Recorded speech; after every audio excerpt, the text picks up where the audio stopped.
అందరికీ నమస్కారం అండి. ఆనందంగా జీవితాన్ని ఆస్వాదించడానికి అమ్మ మాటకు స్వాగతం. తెల్లారితే శ్రీరామనవమి అనగా చాలా పనులు పెట్టుకున్నామండి. పేరంటం పెట్టుకున్నాము, కళ్యాణం, భోజనాలు ఇవన్నీ పెట్టుకున్నాము. అలానే కళ్యాణానికి వచ్చిన వారి కోసం ఇవ్వటానికి విసనకర్రలు, కర్పూరం స్టిక్స్ ఇటువంటి కంపల్సరీ ఇస్తామనమాట అండి. అవి విసనకర్రలు మా వారిని తీసుకురమ్మంటే, ఇదిగోండి ఇలాంటివి తీసుకొచ్చారు. అవి నచ్చక ఇవి బాలేదండి అనంటే ఆయనకి చాలా కోపమొచ్చేసింది. అక అక్కడ ఇలాంటియే ఉన్నాయి నీ ఇష్టం అని అన్నారు. నేనే వెళ్లి తెచ్చుకుంటాను. ఆ ఒక్క షాపే ఉంటుందా ఏంటి అని చెప్పి మళ్ళీ నేనే వెళ్ళి ఈసారి మంచియి వెతికి తెచ్చుకున్నాను. ఆ షాప్ వాళ్ళు కూడా ఏమీ అనలేదండి. "ఇవే ఉన్నాయమ్మా పర్లేదు అవతల షాప్‌లో తీసుకోండి" అని అన్నారు. తెచ్చుకున్నాము. అయితే ప్రత్యేకించి విసనకర్రలు, తాటాకు విసనకర్రలు పంచటానికి ఒక కారణం ఉంటుందండి. భద్రాచలంలో మొదట్లో రామాలయం లేదండి. విగ్రహాలు దొరికిన వెంటనే పోకల దమ్మక్క తాటాకు పందిరి వేసి రామయ్య తండ్రిని చానాళ్లు పూజించిందంటండి ఆవిడ. అందుకు గుర్తుగా అందున సీజన్ కూడా మారుతూ ఉంటుంది కాబట్టి, ఈ తాటాకు వీసిన కర్రలు ఇస్తారనమాటండి. అంటే తాటాకుని ఆహ్, కళ్యాణంలో రామయ్య తండ్రి కళ్యాణంలో కంపల్సరీ వాడాలి అనే దానికి తాటాకు పందిళ్ళు వేస్తారు. అలానే వచ్చిన వారందరికీ తాటాకు వీసిన కర్రలు ఇస్తారనమాట. పూర్వం నుంచి మన వాళ్ళు ఏదన్నా పెట్టారనుకోండి, అందులో ఏదో ఒక పరమార్థం ఉంటుందండి. అంటే మేదర పని చేసే వాళ్ళకి కూడా ఒక మంచి సీజన్ ఉంటుంది కదా! అందుకనమాట అండి.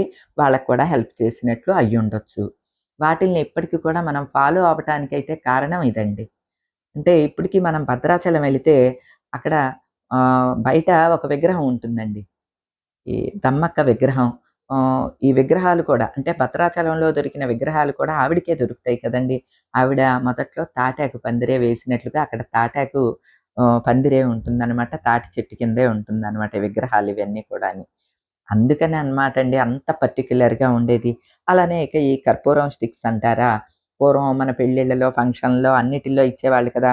ముఖ్యంగా శ్రీరామనవమి, రామయ్య కళ్యాణానికి తప్పనిసరిగా ఇస్తారండి. దీనిలో కూడా సైంటిఫిక్ రీజన్ ఉంటుందండి. ఎందుకంటే ఎక్కువ మంది జనాలు వస్తారు కళ్యాణానికి. అందరూ ఆవులిస్తూ ఉంటారు, తుమ్ముతూ ఉంటారు. ఇవి వాసన చూస్తూ ఉంటే అంటే బాక్టీరియా చెడు బాక్టీరియా ఉంటే ఏమన్నా దరి చేరదు. ఇది ముఖ్య కారణం అనమాట అండి. అసలు కరోనా వచ్చిన తర్వాత ఇటువంటియన్నీ కూడా పాటించడం ఇంకా మంచిదని నా ఉద్దేశం అండి.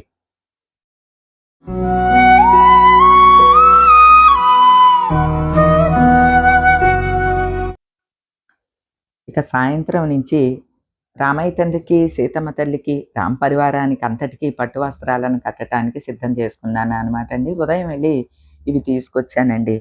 అంటే ఇవి పట్టు కండువాలు దొరుకుతాయన్నమాట మనకి. సాధారణంగా విగ్రహాలకి ననంటే ఇస్తారు మనకి వేరేవి కూడా. నాకు అవి అంత నచ్చవండి. నేనే స్వయంగా నేనే తయారు చేసి కడతాననమాట. రామయ్య తండ్రికి, సీతమ్మ తల్లికి ఒకే రకమైన వస్త్రాలు, లక్ష్మణ స్వామికి, ఆంజనేయ స్వామికి ఒక రకమైన వస్త్రాలు కట్టటానికని 2 రంగులు తెచ్చాననమాట అండి. ఏ రంగు బావుంటుంది అని చూశాను. సాధారణంగా వధూవరులకి అనంటే అంటే మధుపర్కాలు అంటే తెలుపుయి గాని, ఎరుపు గాని, ఇలా పసుపుయి గాని కడితే బావుంటుంది కదా! సరే ఈ పసుపు వస్త్రాలను రామయ్య తండ్రికి, సీతమ్మ తల్లికి కట్టటానికి పెట్టుకున్నాను. ఇవి 2 వైపులా 2 రంగుల అంచులుంటాయండి. కాబట్టి పచ్చ రంగు అంచు ఉన్నదేమో రామయ్య తండ్రికి కట్టటానికి, ఎర్ర రంగు అంచు ఉన్న అటువైపేమో సీతమ్మ తల్లికి కట్టటానికి ఇవి సిద్ధం చేసుకున్నాను. ఎందుకంటే ఒక కండువాతో ఇద్దరికీ కడతాననమాట అండి. ఎక్కువైపోతది. లేకపోతే వెడల్పు ఎక్కువైపోతుందనమాట. ఇదిగోండి రామయ్య తండ్రికి, సీతమ్మ తల్లికి ఇద్దరికీ పసుపు వస్త్రాలు, లక్ష్మణ స్వామికి, ఆంజనేయ స్వామికి ఇద్దరికీ ఎర్రని వస్త్రాలు కట్టాననమాట అండి. ఇవి కట్టేటప్పుడు వీడియో తీశాను గానీ, అది క్లియర్‌గా రాలేదండి. అదీ కాక నేను కట్టేటప్పుడంటే గబగబా నాకు వీలైనట్లుగా కట్టేస్తూ ఉంటాననమాట. దీనికి ఒక లెక్క, పత్రం, ఈ కొలత ఇటువంటివి ఏమీ ఉండవండి. అలా కుచ్చిళ్ళు పెట్టుకుని ఇలాగా అమ్మవారికి నడుం చుట్టూ తిప్పి అలాగా కదలకుండా ఒక కుట్టు వేస్తాననమాట. ఈసారి ఖాళీగా ఉన్నప్పుడు మరో వస్త్రాలు కడుతూ వివరంగా నేను వీడియో పెడతానులెండి. అంటే ఎవరన్నా కట్టడానికి ఉపయోగపడతదని. అలానే ఇక విగ్రహాలన్నిటికీ ఈ జ్యువెల్లరీ అయితే మీకు గుర్తున్నది కదండీ! లాస్ట్ ఇయర్ మన ఫ్యామిలీ మెంబర్స్ తెచ్చిచ్చారు కదా! అవే ఇప్పుడు కూడా ఉపయోగిస్తున్నానండి. అయితే ఈ కిరీటాలను పెడితే బాగా డామినేట్ చేస్తున్నట్లు అనిపిస్తున్నాయండి. అది కాక ఆ షేపు అంత బావున్నట్లు అనిపించలేదు. ఒకసారి ఇలా పెట్టి చూసాను. విగ్ విగ్రహాలకి కిరీటం ఉంటే బావుందా? లేకుండా ఉంటే బావుందా? అనుకుంటే లేనట్టే బావున్నదండి. అందుకనే ఇక అలానే ఉంచేసేసానండి. ఇదిగోండి ఫైనల్‌గా రామ పరివారానికంతటికి అలంకారాలు ఈ విధంగా ఉన్నాయన్నమాటండి. చాలా చక్కగా బట్టలు, వస్త్రాలన్నీ కుదిరినట్లు అనిపించింది. అలానే బుగ్గన చుక్కతోటి రామయ్య తండ్రి పెళ్ళికొడుకుగా, బుగ్గన చుక్కతోటి సీతమ్మ తల్లి పెళ్లి కూతురుగా చక్కగా కళగా ఉన్నట్లు కూడా నాకు అనిపించిందండి. ఉదయం అంతా కొంచెం చికాకు పడ్డాను మధ్యాహ్నం అంతా కూడాని. అదంతా కూడా ఇలా ఈ పరివారాన్ని అలంకరించుకునేసరికి మొత్తం ఆ చికాకంతా పోయిందండి. ఏదో చేత్తో తీసి పక్కన పెట్టేసినట్టు అయిపోయి ఎంత మురిసిపోయానోనండి. ఏదైనా కూడా అండి మన మనసు, మన ఆలోచనని బట్టే ఉంటుంది కదండీ! మనం ప్రశాంతంగా ఉంటే ప్రశాంతమైన ఆలోచనలే వస్తాయి. మనం కొంచెం అలజడిగా ఉన్నామనుకోండి, అలజడిగానే అనిపిస్తది. అందుకనే ఎప్పుడు పాజిటివ్‌గానే థింక్ చేయండి. నెగెటివ్ వైపు చూడకండి. అసలు నెగెటివ్‌ని దరి చేరనివ్వకండి అని చెప్తూ ఉంటానండి. నాకైతే అది చాలా క్లియర్‌గా కనిపిస్తూ ఉంటుంది. ముఖ్యంగా పెద్ద వయసులో ఉన్నప్పుడు మాత్రం వీలైనంత ప్రశాంతంగా ఉండటానికే మనం ప్రయత్నించాలి. ఆఫ్‌కోర్స్ మన ప్రశాంతతను పోగొట్టేవి చాలా అంశాలు జరుగుతూ ఉంటాయి. ఏం చేస్తాం లైఫ్‌లో వాటన్నిటిల్ని స్వీకరించాలి కదండీ! కాకపోతే ప్లస్సు, మైనస్సు 2 ఉంటాయండి. ఏదో భయంకరమైన మైనస్సులు కాకుండా, ఇలా విసిగించే మైనస్సులు ఎవరి వల్లో సఫర్ అవ్వటమో, ఇలాంటి వాటి ద్వారా ఆ మైనస్ కొట్టుకుపోతోంది అనంటే, అది కూడా భగవంతుడి దయే అనుకుంటానండి. అన్నిటికి మించి భక్తిలో ఉండే ఆనందం మరిక దేనిలోనూ ఉండదండి. మనల్ని చాలా విషయాల నుంచి దూరంగా ఉంచే ఒకే ఒక్క అస్త్రం భక్తి మాత్రమేనండి. అలానే ఇంత పెద్ద కార్యక్రమాన్ని నేనొక్కదాన్నే చేయటం కాదండి. నాకు రామకృష్ణ లాంటి వాళ్ళు కూడా సాయం చేస్తూ ఉంటారు. నాకు కలువ పువ్వులు తెచ్చే రామకృష్ణ ప్రతి సంవత్సరము మామిడి తోరణాలు కూడా తెచ్చి కడతాడండి. ఇంత వరండాకి మామిడి తోరణం కట్టాలంటే చాలా పెద్ద పనే అండి. తోరణం కూడా తనే వంకాయలపాలెం నుంచి తను కట్టుకొస్తాడనమాటండి. మాకు భీమవరంకి దగ్గరలో గ్రామం అనమాట రామకృష్ణ వాళ్ళది. అక్కడి నుంచి ఈ తోరణం కూడా సిద్ధం చేసి తీసుకొస్తాడు. ఇక బయట వరండా పని అయిన తర్వాత కళ్యాణం జరిగేది ఇక్కడే అనమాటండి.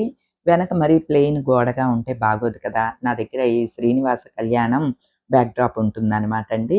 దాన్ని అడ్జస్ట్ చేయటానికి మాత్రం ప్రతిసారి తల ప్రాణం తోక్కొస్తదండి. ఫైనల్‌గా 2 వే టేపులు వేసి అంటించారనమాట అందరూ కలిసి. చాలా బావుందండి. అసలు ఈ డిజైన్ తెర కడితే చాలండి ఎంత కళకళలాడిపోతదో సకల దేవతలు మన ఇంట్లోనే కొలువై ఉన్నట్లు అనిపిస్తది. అసలు ఎవరికి ఈ ఆలోచన వచ్చి దీన్ని క్రియేట్ చేశారో గాని భలే అద్భుతమైన ఆనందాన్నిచ్చే క్రియేషన్ అండి ఇది. ఇక రేపటి కళ్యాణానికి అవసరమైనయన్నీ కూడా సిద్ధం చేసుకుంటూ ఉన్నాననమాట అండి. అంటే పూజకి అవసరమైనయి, కళ్యాణానికి అవసరమైనయి కూడా అన్నీ ప్రతిదీ తెచ్చి పక్కనే పెట్టేసి ఉంచుతున్నామనమాట. అంటే అయ్యగారు ఉదయమే వస్తానన్నారండి. మన ఇంట్లో కళ్యాణం చేయించే శివాజీ పంతులు గారు సింహాద్రప్పన్న దేవాలయంలో కళ్యాణం గూడా ఆయనే చేయించాలట. కాబట్టి "అమ్మ ఉదయం మీ ఇంటికి వచ్చేస్తాను. మధ్యాహ్నం నుంచి 10 నుంచి అక్కడికి వెళ్తాను" అనన్నారు.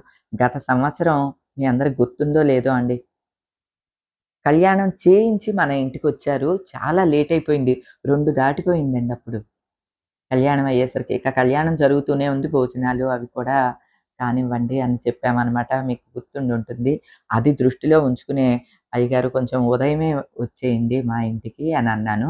అక్కడ ఎట్లానో 10 గంటలకంటండి కళ్యాణం దేవాలయంలో. అందుకని మీరు ఉదయమే రెడీగా ఉన్నారంటే అమ్మ నేను వచ్చి చక్కగా కళ్యాణం చేయించేసేస్తాను అని చెప్పారు. అలానండి అని చెప్పి ఇక రాత్రే అన్నీ సిద్ధం చేసుకుంటున్నానండి. ఇవిగోండి తలంబ్రాలు బియ్యం కలపటం, జీలకర్ర, బెల్లం దంచటం ఇవి కూడా సిద్ధం చేసుకొని ఉంచుకోవాలి. ఏవండీ భద్రాచలంలో ఎర్రని అక్షింతలు వాడతారండి. దానికి కారణం ఏంటో నాకు తెలీదు గానీ, భద్రాచలం నుంచి తలంబ్రాలొస్తాయి. అక్షింతలు కాదు. ఎర్రని తలంబ్రాలు వాడతారు. బహుశా ఆహ్, ఒక బేషను ఎర్రని తలంబ్రాలు, ఒక బేషను పసుపుని కలిపిన తలంబ్రాలు అయ్యుంటయి. నాకు దాని గురించి పూర్తిగా తెలీదు గానీయండి. ఇప్పుడు నేను మాత్రం 2 బేషన్‌లలోనూ పసుపువే కలుపుకున్నాను.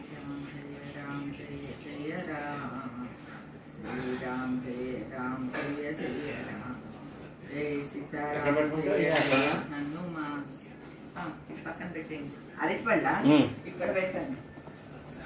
అర్థాలు తీసి పంపిగా చెప్తాము, మిగతాయి తాంబూలాలకి పెట్టుకుంటాయి. ఆ తాళ్ళు అవి తీసేయండి. పందాలు పడేవారు సాయి 100 పైనే ఉంటాయి కదా, ఒక వస్తాను.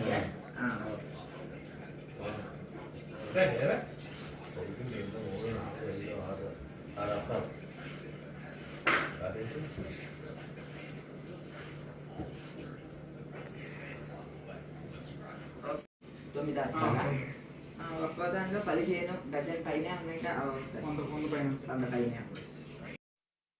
మధ్యాహ్నం విసనకర్రల గురించి మా వారు నేను దెబ్బలాడుకున్నామండి. ఆ ఒక్క గొడవే కాదండి, మళ్ళీ అరటిపళ్ళ గెలకి కూడా గొడవ అయ్యింది. అరటిపళ్ళ గెల తీసుకురావటానికి అది మాత్రం తేకుండా అన్నీ తెచ్చారు. నీకు నచ్చవు కదా అరటిపళ్ళు, నువ్వు వచ్చి చూసుకో అని అంటున్నారు. ఏమండి ఇంత పనిలో నేను ఇవే చూసుకోనా, అయ్యే చూసుకోనా, అదేంటండి ఒక గెల తేవచ్చు కదా అంటే, అంటే క్రిందటిసారి అరటిపళ్ళ గెల గురించి గొడవ అయ్యింది. ఎందుకంటే నాకేమో పెద్ద పెద్ద అరటిపళ్ళని చేతి నిండా పంచుకోవాలని అనిపిస్తది.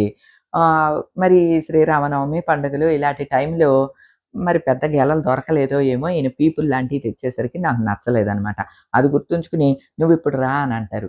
ఏవండీ పనులన్నీ చేసుకుని అయి తిరుగుడు, ఈ తిరుగుడు అనంటే నేను అసలు ఇవన్నీ చేసుకోలేను అనంటే, దాని గురించి ఒక గొడవైంది. "నీకు నచ్చవు కదా!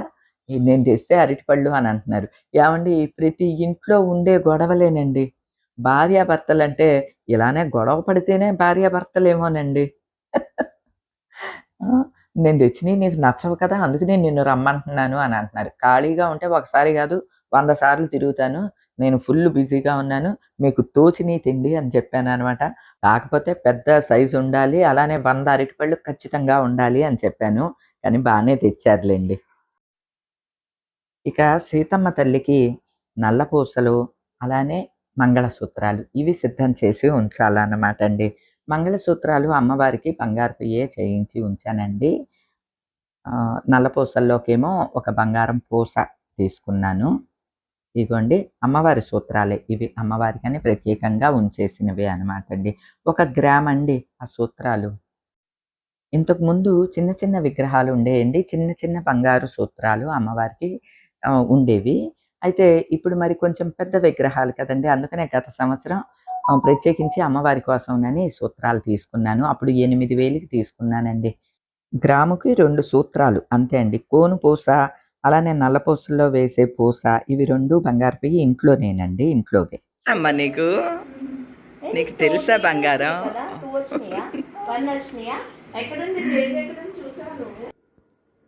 ఎక్కడి నుంచి వచ్చారమ్మా?